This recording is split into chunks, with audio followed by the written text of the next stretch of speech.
Bonjour et bienvenue dans la première journée du sommet de la connaissance 2025. Nous allons commencer par une séance très importante qui est intitulée le courriel électronique n'est pas important sauf si vous êtes un chirurgien cardiaque. Alors, notre modératrice, maintenant, elle est directrice exécutive, mais en même temps, elle était chirurgienne cardiaque. Bonjour à tous, j'espère que vous m'entendez bien. Je suis très contente que vous êtes là. Alors, je ne pouvais pas vous écouter tous parce que c'était une séance silencieuse. Soyez les bienvenus ce matin.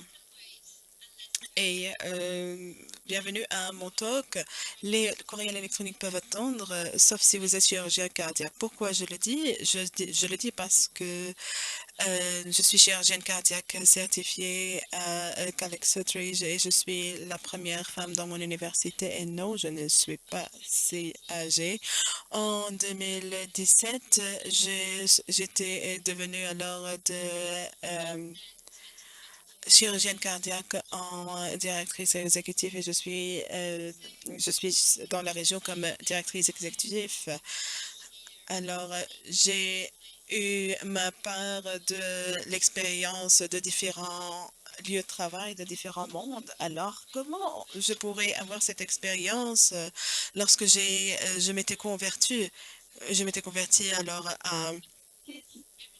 en directrice exécutive. Pourquoi je dis il y avait un hôpital, il y avait une urgence, il y avait un patient et c'était bon. Lorsque j'étais en consultation, tout le monde traitait un courriel électronique comme si c'était un arrêt cardiaque. Et c'est comme si quelqu'un mourait en fait. Mais ce n'était pas vrai. Alors c'est ça qui m'a fascinée. Et dans l'opération, oui, il y a une grande urgence et il faut traiter l'urgence d'un patient avec respect parce que ceux-ci peuvent sauver une vie, mais lorsqu'on est là pour répondre à des courriels électroniques et nous sommes très occupés, cela va mener à un burn-out. Alors, nous allons parler de ce problème de 80 000 heures et plus. Alors, pourquoi on parle de 80 000 heures? 80 000 heures, c'est le temps que nous passons au travail dans notre vie. Alors, si vous travaillez plus de 8 heures dans le monde, vous allez alors avoir plus de 80 000 heures. Nous essayons de tout optimiser dans notre vie. Nous optimisons comment nous mangeons, comment nous exerçons, comment nous travaillons, comment nous dormons, mais nous n'optimisons pas ces 80 000 heures et cela est très étonnant pour moi parce que nous passons tout ce temps dans le travail, mais on le prend comme c'est un droit acquis. Et on dirait oui, merci Dieu que que c'est le vendredi et je pourrais avoir ma vie privée. Alors, il faut vraiment optimiser la manière dont on travaille. Et lorsqu'on parle, par exemple, lorsqu'on revient 20 ans auparavant, nous avions alors des limites bien précises. Nous nous levons, nous avons notre petit déjeuner, nous allons travailler et puis nous revenons à la maison. Il n'y avait pas de téléphone mobile, il n'y avait pas d'ordinateur, etc. Alors les limites étaient claires. Mais maintenant, nous avons le travail avec notre smartphone dans notre poche et nous prenons notre travail là où nous sommes. Nous sommes toujours en train de travailler, que ce soit lorsque nous sommes en vacances ou lorsque nous sommes chez nous à la maison. Alors, les limites ont été complètement euh, floues, sont devenues complètement floues. Oui. On dit que voilà, je dois impressionner mon employeur et je dois faire sentir à tout le monde que je suis là, que je suis disponible, etc. Alors, il faut bien savoir comment vous répondez, comment vous faites les choses, comment vous travaillez. Et à Dubaï, toujours, il faut être plus grand, aller plus loin, plus rapide, etc.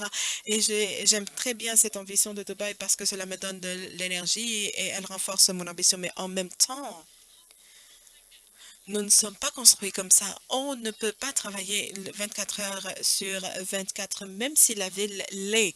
Nous ne sommes pas là. Alors notre système humain n'a pas gardé le cap. Nous ne pouvons pas avancer à la même vitesse. Nous ne pouvons pas être aussi longs, par exemple, que le Burj Khalifa. Vraiment, notre cerveau n'est pas fait pour ça. Oui, notre cerveau pourrait faire des choses extraordinaires. Si nous regardons alors autour de nous, nous avons fait des choses extraordinaires. Nous avons l'IA, nous avons les taxis volants, etc. Mais alors nous pouvons faire des choses. Mais notre cerveau a besoin de repos. C'est notre physiologie et cela s'applique à nous tous. Notre cerveau a besoin de repos pour se débarrasser des toxines qui sont accumulées à travers la journée pour vraiment performer et être à notre pic. Il faut que notre cerveau se repose. Et le temps où le cerveau fait tout ce nettoyage, c'est notre sommeil, surtout notre sommeil profond. Et c'est comme ça que notre cerveau se rétablit et c'est comme ça qu'on se sent mieux la journée suivante. Et pour cela, il faut bien prendre soin de notre cerveau et lui donner le repos nécessaire. Oui, il y a personnes qui disent que, voilà, oui, je peux survivre à 3 à 5 heures de sommeil. Oui, vous l'avez entendu beaucoup de fois. Moi, je suis chirurgienne cardiaque. Nous l'avons entendu beaucoup de fois aussi. Mais cela veut dire que lorsque vous ne sommeillez pas assez, vous ne serez pas assez réveillé durant votre vie. Vous ne travaillez pas à votre optimum, vous ne faites pas ce que vous devez faire. Oui, alors vous, vous ne dormez pas assez, mais aussi vous ratez beaucoup de choses de votre vie. Alors aussi, l'interruption, le coût de l'interruption. Alors oui, je suis scientifique et je me fie sur les données et non seulement les sentiments. Alors les données nous disent qu'il nous prend 23 minutes juste pour revenir au même espace mental là où nous avons eu l'interruption ou avant que nous ayons cette interruption. Alors pourquoi cela se passe? Comment ça se passe? Il faut alors multiplier ces 23 minutes par 10, par 20, peut-être par 50 fois par jour. À quelle, à, à quelle fréquence vous voyez par exemple ces publicités qui sortent par-ci par-là où vous avez votre nouvelle post sur TikTok où vous avez un nouveau message. Quel, Combien de fois vous perdez votre productivité à chaque jour? Alors oui, bien sûr, les 8 heures que nous passons au travail ne sont pas 8 heures, elles sont peut-être 4. Si vous avez toutes ces notifications qui se déferlent, alors ce n'est pas une productivité pour dire qu'il faut alors juste répondre à chaque courriel électronique immédiatement. Toujours en ligne, toujours activité. Nous répondons durant les week-ends, durant la nuit, durant les soirs, parce que nous sommes très occupés et nous voulons partager notre vie. Mais cela veut dire un stress chronique, parce que dans notre corps, lorsque nous sommes très activés, notre niveau de cortisol est élevé. Nous avons alors un nouveau niveau élevé de cortisol et pour notre corps, c'est un signal qu'il y a quelque chose qui ne va pas. Il y a une menace, il y a quelque chose qui vient nous manger parce que cela n'était pas là à l'ère de la pierre. Là-bas, à cette ère, notre corps nous disait qu'il y a quelqu'un qui va te dévorer et il faut s'enfuir. Alors, c'est la même réponse du corps. Le corps perçoit ce genre de stress comme si un tigre est en train de vous suivre et nous sommes très épuisés, nous sommes lessivés et parce que cela est épuisant pour notre corps étant en ligne à 24 heures sur 24. Et bien sûr, j'ai parlé du sommeil parce que je suis très passionnée de ce sujet, parce que c'est une chose qui est très facile, mais pourtant très difficile à réaliser. Mais la privation de sommeil, oui, je suis scientifique et je suis basée sur les données. Lorsqu'on travaille 17 heures, ce n'est pas très longtemps. C'est la même chose comme si notre alcool dans le sang est à 0,05%. C'est un niveau où nous sommes un peu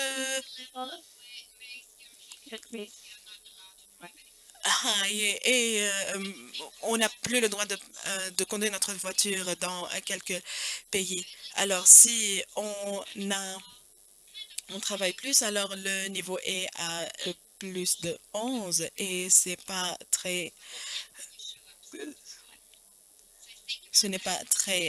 bien. Alors, la privation de sommeil fait la même chose.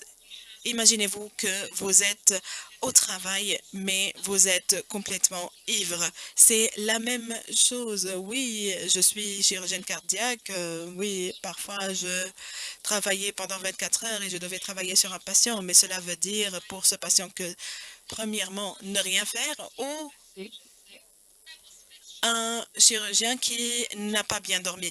Alors, il faut faire le choix entre les deux mauvais. Et lorsque vous avez le choix, choisissez toujours le sommeil. Alors, on dit que nous sommes occupés. Oui, je montre que je suis très investie et on répond aux courriels électroniques durant le week-end ou durant les vacances. Nous avons notre notification. Nous avons toujours ce leader qui est toujours là et qui pose des questions. Ils disent que voilà, oui, je suis en vacances, mais je vais répondre à ce petit message. Pourquoi? Si vous avez une bonne équipe et si elle est bien entraînée, elle n'a pas besoin de vous et que vous passez votre vacances à vous demander comment votre équipe est en train de performer. Alors, ce n'est pas ce qu'on est, à quel point on est occupé, ce n'est pas un indicateur de performance, surtout lorsqu'on est privé de sommeil pendant plus de 30 minutes. Alors, c'est la fin. À la fin, ce n'est pas la chose qui va faire plus d'argent à votre entreprise, c'est votre productivité, c'est votre performance. Ce n'est pas un indicateur, la privation de sommeil et être occupé. Alors, à quel point je pourrais faire la meilleure productivité? Peut-être parfois je serai à des moments meilleurs et à des moments moindres. Alors, comment profiter de ces petits moments au lieu d'être tout le temps occupé? Parce que être tout le temps occupé n'est pas un indicateur de performance. Lorsque je regarde autour de moi, je vois quelques leaders ici qui nous entourent et les leaders ont la responsabilité et ils mettent la barre, bien sûr, dans chaque organisation parce que votre équipe ont besoin de vous aussi. Vous envoyez un mail à 11 heures de la nuit à 23 heures ou durant le week-end, les équipes pensent qu'ils doivent le faire eux aussi pour être à votre place. Et bien sûr, il y aura la privation de sommeil, il y aura tous ces problèmes et vous n'aurez pas, vous ne pourrez pas leur produire tout l'argent. Il faut être bien conscient de votre responsabilité en tant que leader. Et alors, lorsqu'on parle de off is the new on, être off, c'est la meilleure manière d'être toujours en ligne, c'est notre survie. En fait, c'est notre manière de performer à au meilleur niveau. Oui, je suis très ambitieuse et je suis très préoccupé par les résultats, mais pour avoir les meilleurs résultats, il faut avoir le temps pour nous reposer. Comme si on fait du sport, par exemple, si on fait les entraînements de force pour nos muscles, etc., c'est bien, mais on ne peut pas le faire 3 jours d'affilée. Oui, je peux le faire, mais le résultat, ce sera très minime parce que notre muscle croît et grandit lorsque nous avons le temps de nous reposer et de nous rétablir, et cela s'applique à tout notre corps. Alors, il faut bien comprendre cette période de rétablissement et de récupération euh, pour améliorer notre performance. La longévité, c'est le nouveau buzzword, c'est le nouveau concept que nous voulons tous. Alors, ce n'est pas de vivre plus longtemps et meilleur, mais c'est d'avoir une meilleure durée de vie de notre leadership. Et surtout lorsqu'on est leader, si nous voulons être le meilleur leader pour longtemps, il faut alors bien prendre soin de nos équipes pendant très longtemps et cela ne nous coûte pas cher. Il faut juste avoir le sommeil, bouger et bien se nourrir. Alors, ce sont les piliers qui sont les plus importants pour une bonne longévité pour notre santé, pour nos équipes. Il faut Aussi, penser aux hommes comme des systèmes, comme notre système d'opération. Alors, on ne peut pas faire les choses tout seul. Il faut penser aux équipes. Alors, il faut penser sur comment ils fonctionnent, comment ces équipes font leur meilleur avec les personnes, comment ils ont la capacité pour protéger votre organisation aussi. Alors, ce- si je veux que vous gardiez quelque chose pour aujourd'hui, des choses qui pourraient être inspirantes et des choses que vous pouvez alors mettre en pratique dès demain, parce que vous avez besoin d'aujourd'hui juste pour comprendre les choses. Premièrement, c'est qu'il y a juste deux fenêtres de courriel électronique par jour. Alors, une, par exemple, le matin et une la nuit ou le soir, ou cela dépend des temps où vous travaillez, peut-être en début d'après-midi ou le matin, et vous faites tous vos emails. Alors, ne laissez pas vos notifications vous se montrer tout le temps, parce que parce que pourquoi vous allez, qu'est-ce qui va se passer si vous répondez à votre mail à 11 heures ou à 6 heures du soir? Personne ne va mourir.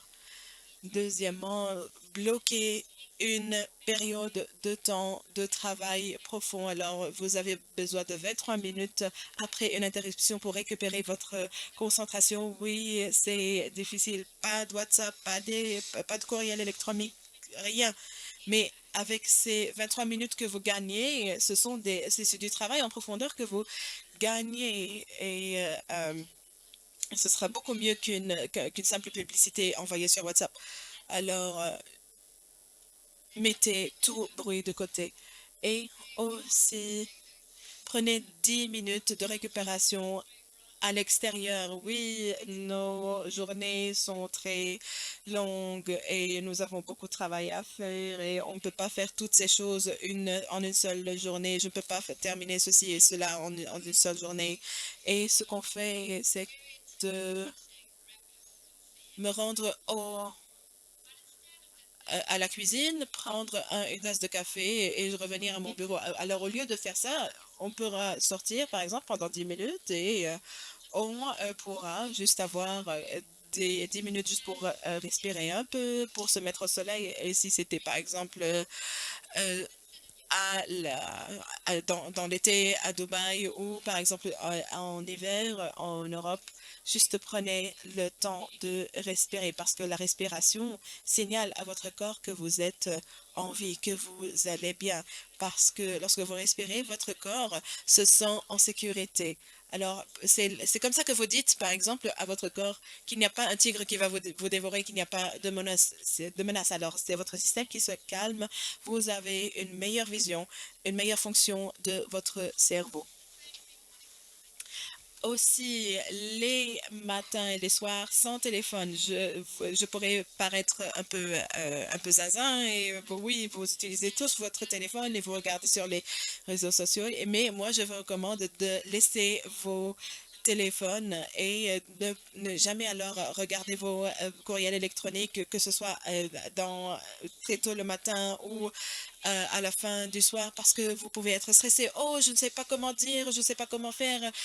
Nous avons tout cela, c'est très stressant, etc., etc. Alors, si vous le voyez durant la nuit, vous ne pouvez rien faire, mais cela va aussi saboter votre sommeil parce que vous voulez alors juste dormir, mais vous pensez à cet email et vous n'allez pas performer parce que vous n'allez pas avoir un bon sommeil de repos. Alors, et pourquoi faire ça alors? Euh, alors, lorsque vous pensez à ces choses de cette manière, vous allez inviter alors le travail dans votre lit en regardant les emails, mais vous n'allez pas inviter vos collègues dans votre lit, n'est-ce pas? Pensez à cela lorsque vous regardez votre mail la première fois, juste très tôt le matin.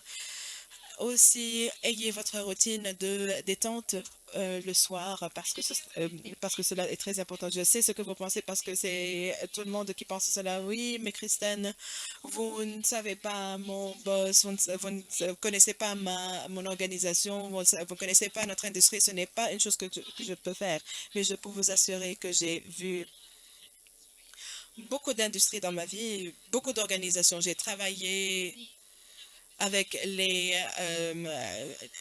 grandes organisations du monde et les grandes multinationales. Et en fait, cela marche. Si vous faites cela, cela va mieux pour vous et votre organisation aussi, parce que ce qui rend les résultats, non par votre occupation, mais et non par le fait d'être occupé tout le temps, mais par les résultats, par votre performance. Alors si vous gardez alors et vous respectez par exemple les délais, si vous faites un bon travail, etc. C'est ça que les organisations veulent avoir. Alors, il faut aussi que vous preniez soin des résultats et non de votre état d'être occupé tout le temps. Alors oui, on optimise comment on dort, comment on s'entraîne, comment on mange et je vous défie de d'optimiser la manière dont vous travaillez pour optimiser ces 80 000 heures de travail et pour savoir comment vous passez tout ce temps au travail et comment en profiter parce que les courriels électroniques peuvent attendre, mais votre vie ne le peut pas. Merci beaucoup de m'avoir rejoint aujourd'hui. J'étais très contente de vous parler et j'espère que vous êtes inspiré et j'espère que vous allez penser à cela à chaque fois que vous allez répondre à un courriel électronique.